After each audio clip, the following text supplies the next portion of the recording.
Ask the English to describe their homeland, and they will wax lyrical about the countryside. You close your eyes and what do you see? Rolling hills, green fields, woodland, a small village, and that quintessential symbol of all that is good, the parish church. Whatever your religion, the splendour and presence of these buildings raises the spirit.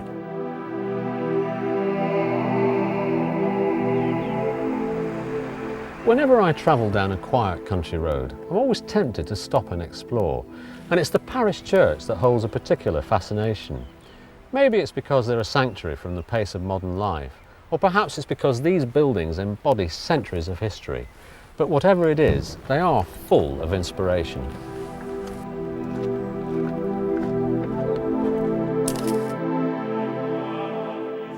This is the parish of Hatch Beecham, a few miles from Taunton. And like so many Somerset villages, it boasts a church full of interesting and elaborate features. I particularly like the intricate wooden carvings on the end of the church benches. Depicting saints and martyrs of the faith, they were skillfully created by local craftsmen. This interpretation of the resurrection caught my eye. I like the way the figure of Christ has one foot in and one out of a coffin, symbolising everyone's hope of eternal life. I asked historian Robert Dunning to explain to me why so many Somerset churches are renowned for their splendour and intricacy. The traditional story is that it's the wool trade, and we were doing very well in wool in the later part of the Middle Ages. There was money around, there was a lot of devotion around, and there was also a lot of good building stone, soft enough to be carved rather splendidly. The top of this tower or the windows in this church and show this kind of elaboration which is really rather splendid and we're very proud of. Who's responsible for the maintenance of the fabric today? Nowadays it's the congregation, all their friends and relations. People who've worshipped here in the past still want to keep in touch, but congregations are small and it's a huge struggle all the time. But if you were to say to most village communities, we can't cope anymore, we'll have to pull it down or we'll close it, then you can bet that all the community will say, you can't do that, we'll put our hands in our pockets. Because it's the centre of the community still, whether they actively realise it or not, and that church tower is pointing up to heaven and all those sorts of things. So it's terribly important. Maintaining these wonderful buildings is something of a nightmare, but the one thing you don't want to happen is to lose your tower in a thunderstorm, and believe you me, it did happen. These days they have lightning conductors, and the one thing I've noticed travelling around these churches is that they all seem to have been put in by the same person. It says here, Dawson. It didn't take long to track down a firm of steeplejacks called J. Dawson and Sons, who are based in Clutton, a village in between Bristol and Shepton Mallet, on the edge of the Mendip Hills. I'm told they've been in business since 1837, and it looks like it.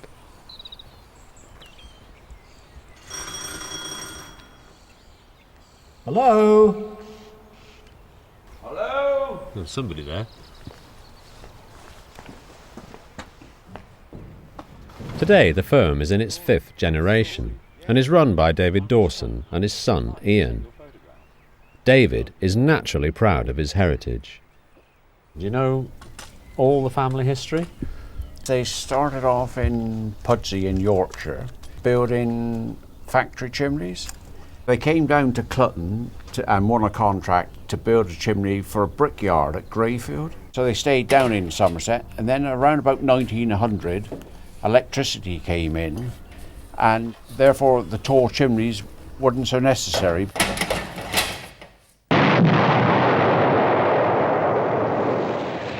It's ironic that many of the chimneys their forefathers had so painstakingly built had to be destroyed by the next generation.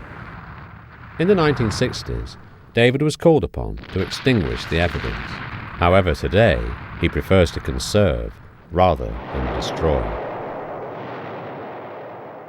I love your yard, and I hope you don't think I'm being rude, but it reminds me of Steptoe and Son. It's fantastic. Bits of everything, isn't it? It is, yeah. Everywhere you look, there's something different. And I love this, actually. Are you working on this at the moment? Yes. Yeah, it's beautiful, isn't he? How old is that one? Do you know? That one's about 150 years old. It's in for repairs. The iron here is gone and corroded the copper belly. That's because you shouldn't really mix the two metals. That's two dissimilar metals. Yeah. I'll take your photograph with that, actually. If you pick that up, really beautiful shape. There's a bit of light in here. Grab hold of it. Right. See if I can get you under.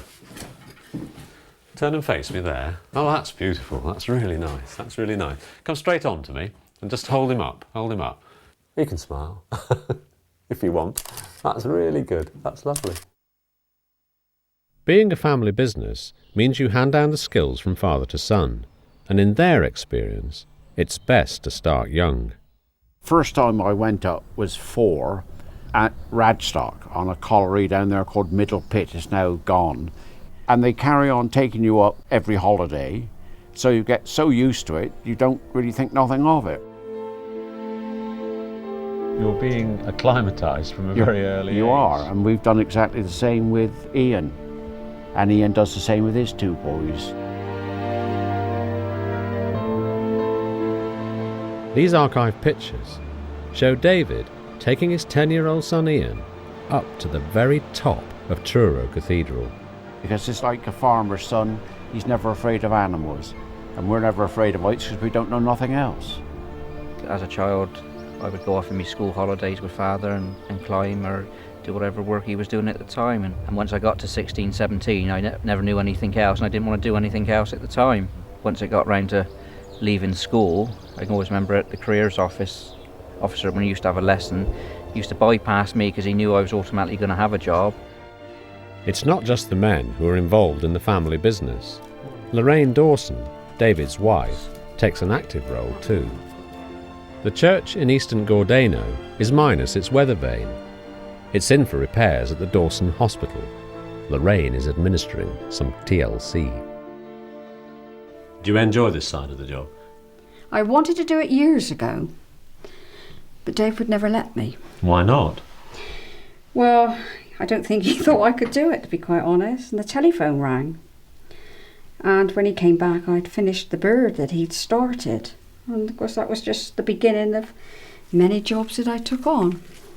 He's never sent you up the ladder though, on the chimneys, or on the churches. I've been up scaffoldings to do gold leafing. I went to Llandaff Cathedral, which has an angel on, Arch Gabriel. I didn't enjoy the first day, because I was up a height. You got used to it, did you? Yes, after that, yeah. So, when we think of weather vanes, we usually think of cockerels. Dragons are to keep the evil spirits away from the church. And weathercocks are to keep an ever watchful eye over the parishioners.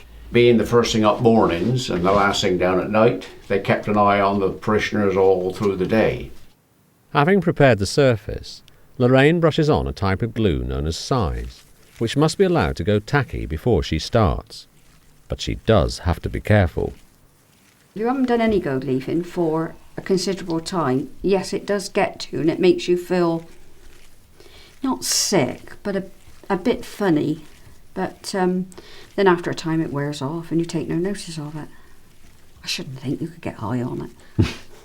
I hope not. And if I leave that for so long, then I press a gold leaf on, which is in transfer form. This is a wonderful thing to work on. You must get a great deal of job satisfaction. It's a pleasure actually, because especially on days when it's lovely and sunny, they shine and they look lovely, and you know that you've done that.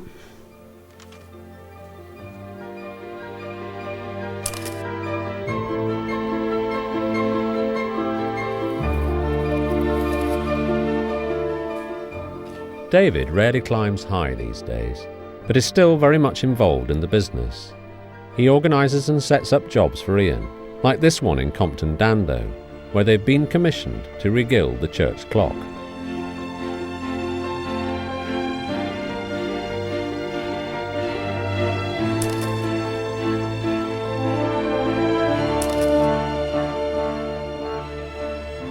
A new apprentice, Ady, started 3 weeks ago, and true to Dawson form, they've kept it in the family. He's the brother of Ian's fiancée, and much to his surprise, is finding that life as a steeplejack has its advantages. Are you enjoying it? Yeah, it's most enjoyable. I'm used to factory work, which is mainly being inside, very repetitive type of work, so it's just complete contrast. So I've probably picked the right time of year to start. Heights wise, I've only been 80 feet so far, so it's just a case of getting used to it, I suppose. To train someone up ladder buildings or to be in a bosun's chair like we have been today would take anywhere between 3 and 5 years, depending on how quick Aidy as himself would pick it up.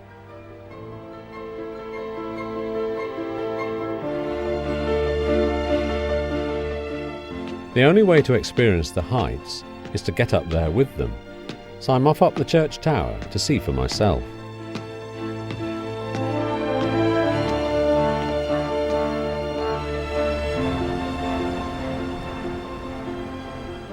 Oh, God. You're a braver man than me. I'm not so sure I could do that. I'm sure you could fit into the harness. Yes, well, I'm not going to. This job, it's not just putting up ladders and ropes and bosun chair, though, is it? We do lead work, copper work, stone masonry. So we're hitting all lightning conductors and re-gilding like we are here today. There's a variety of different types of work. There's no way I can see what Ian's doing unless I lean right out, and I'm not going to do that with this stonework. So I'm going to try something.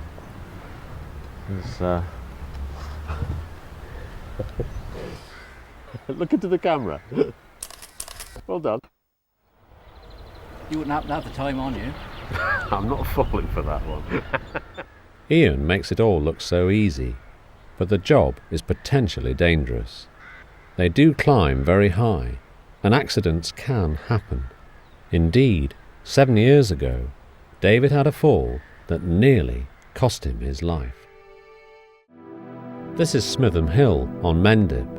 A chimney stands alone in the landscape.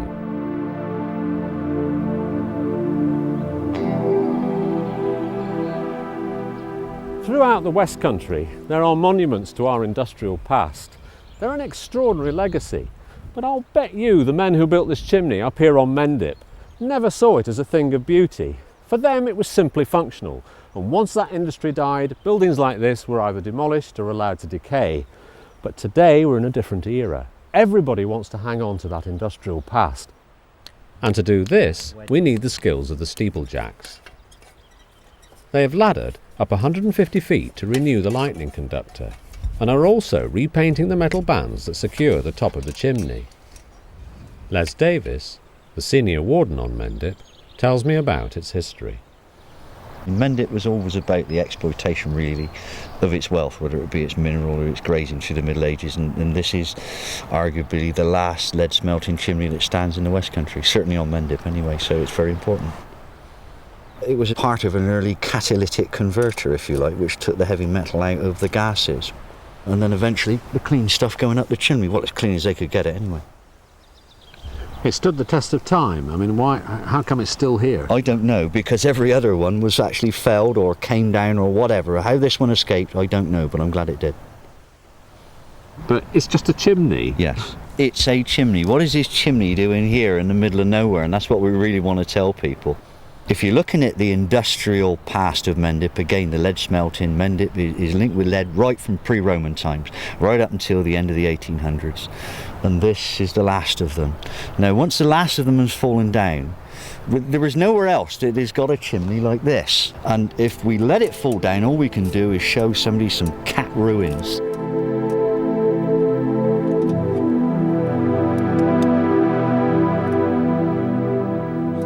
No ruins here then, but a symbol of our heritage. And for those who work on it, there's an added advantage. One of the best parts about our job, apart from the historic buildings we work on, is obviously the views as well, which obviously people can't see unless they're working up at heights like this.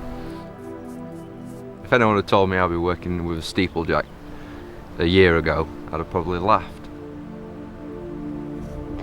As a photographer, I like to get as close as I can to my subjects, but this is one occasion where I'd rather keep my feet firmly on the ground.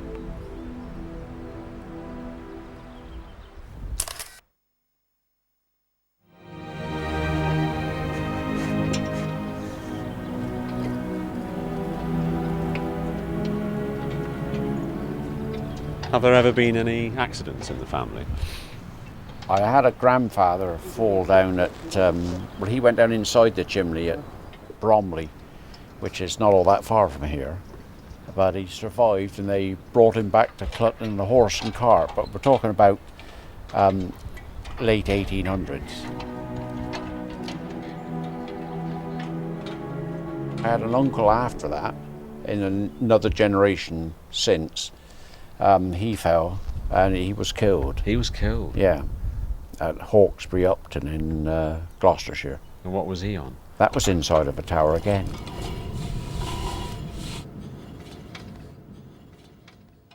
There's 3 generations there. God. Granddad, son and grandson. This is a lovely photograph, isn't it? On Truro Cathedral. But this was shortly before your accident. Yes, it was, yeah. Miracle you're still here. It certainly is a miracle.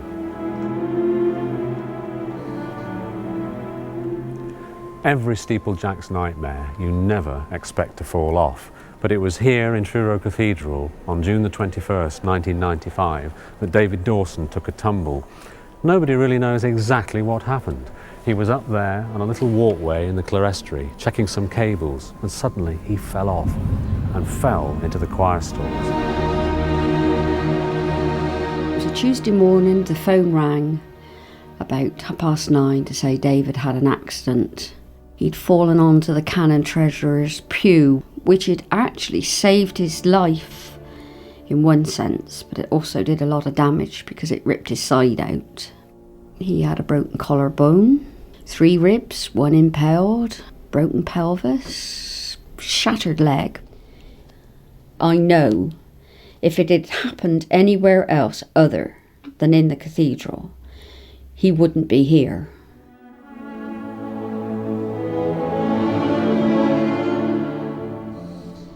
The dean at that time used to have what everybody called, the dean's having a breakfast. This particular morning it was all St John's ambulance people. He was attended to immediately and the ambulance was there within minutes and had him up to the hospital immediately.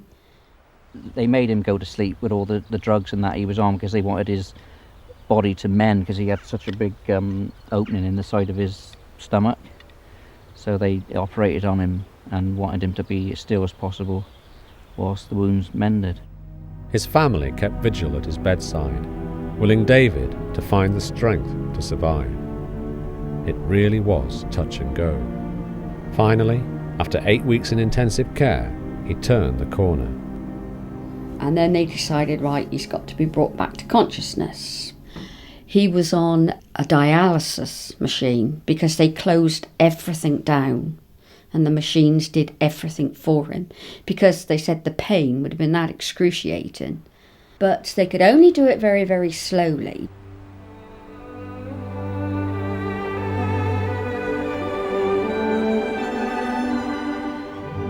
Well, it was just like waking up another morning. And as though nothing had happened, just like waking up another morning, like this morning. You will only remember if you want to remember. I knew I fell. I thought I tripped. But other from that, I don't remember anything of it. To stimulate his memory, his family were encouraged to talk to him all the time and to bring in anything that might lift him out of his coma. Lorraine, the wife, used to bring pictures in every day and show me and say, do you know who this is? This is John, this is Catherine, and that's me. In the end, the first thing I said was, you must think I'm bloody stupid. That was the first words that David had said, and I don't know why, but I rushed out, and I rushed down the stairs with tears streaming down my eyes. One of the anaesthetists was coming up the stairs, Ray Sinclair, and he collared me, and he said, what's the matter, Lorraine? I said, David has spoken, David has spoken. He said, brilliant, brilliant.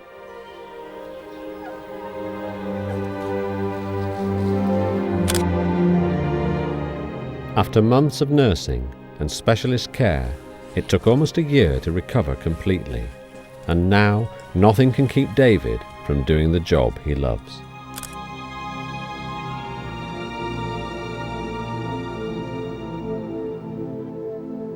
Today they are in Bristol, and at a building very different from the twin spires of Truro, but equally challenging, the Clifton Cathedral of St. Peter and Paul.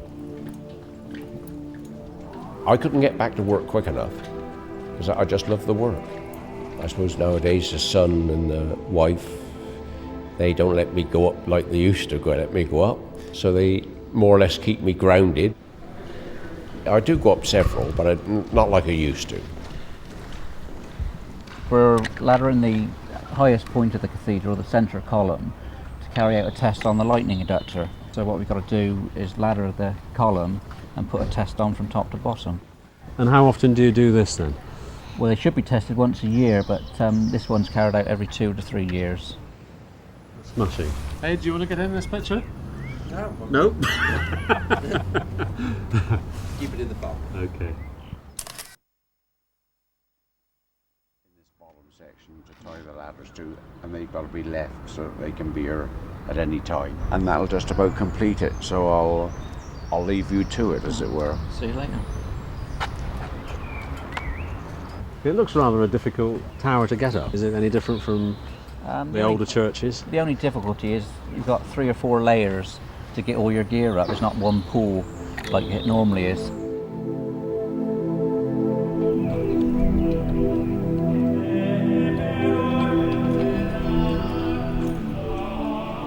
I've really enjoyed photographing these steeplejacks and admire their calm and level-headedness. But I know it could never be a job for me, even if I had started young. No Somerset towers or gargoyles here. This is a modern 20th century symbol of Christianity. And when man builds a church, he always builds high. And whether it be a column, a tower or a steeple, those symbols of faith will always need maintaining.